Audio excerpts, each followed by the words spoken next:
Hi again, this is example 4 from the 6.2 note sheet. I'm trying to solve the triangle given these side lengths. So remember, side A, that needs to be situated across from angle A. Side B is across from angle B. Side C across from angle C. So I've got my triangle set up here. Got a little mark there.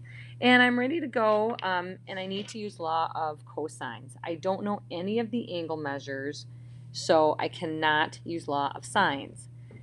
Law of cosines, when you use inverse cosine to find an angle measure, it will find both obtuse and acute angles. So we should use the law of if we're using the law of cosines, we should find the largest angle first. Which of these is the largest angle? Well, it must be angle A, because angle A is opposite the longest side. So I'm going to find angle A first. So with my law of cosines, I'm going to start with side A, which is 18. So I set this up, and I do 18 squared equals 10 squared plus 13 squared, the other two sides, minus 2 times 10 times 13 times the cosine of angle A, which I do not know yet. All right, so we're going to start cranking this out. 18 squared is 324. This is 100 plus 169. Minus 2 times 10, which is 20. 20 times 13 is 260. Cosine A. Can add these two together, and I get 324 equals 269 minus 260 times the cosine of A. That's a multiplication sign right there. I mentioned in class a very common mistake is that people want to subtract these two numbers, but you cannot, because this is not 260, it's 260 times the cosine of A. And the order of operations says that we must multiply before we subtract. So this has to stay together as all one chunk. I can, however, get rid of the 269 just by subtracting it to the other side. So that's going to give me 55 over here, and that's equal to negative 260 times the cosine of A. I'm looking for cosine A, so I'm going to divide each side by negative 260. That's negative 260. Cross that out. And then the cosine of A is equal to 55 divided by negative 260. I'm looking for the angle measure, which means I have to do inverse cosine. So whatever 55 divided by negative 260 is, I'm doing inverse cosine of that, which should give me my angle A, which is 102.2 degrees. All right, so angle A happened to be obtuse. So this is 1, here, let me erase this here, if I can. Okay, angle A, 102.2.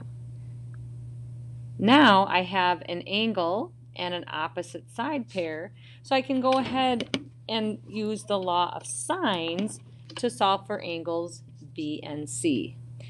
Remember, with law of sines, inverse sine only gives us acute angles, but I know now that angles B and C are both acute because angle A was obtuse. And as you know, there can only be one obtuse angle in the triangle. So I can go ahead and use my law of sines. So it doesn't really matter if I find angle B first or angle C first. I guess I'll find B just to be consistent with how I normally do law of sines. I'll find B first because it's smaller than C. But again, they're both acute, so it really doesn't matter. So now when I go to set up my law of sines, I say this, let me write this down here. Law of sines.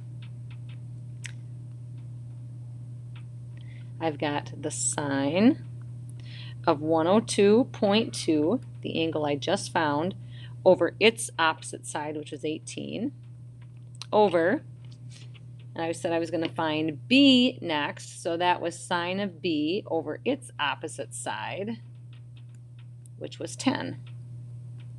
Again, you notice I'm looking for an angle measure, so we're going to end up using inverse sine.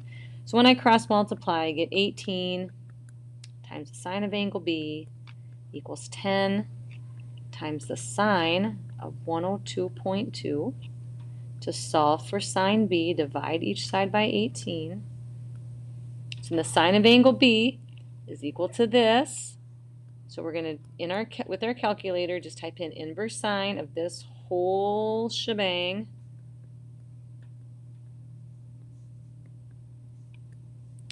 And for angle B, you should get 32.9 degrees. So that's great. 32.9, is angle B.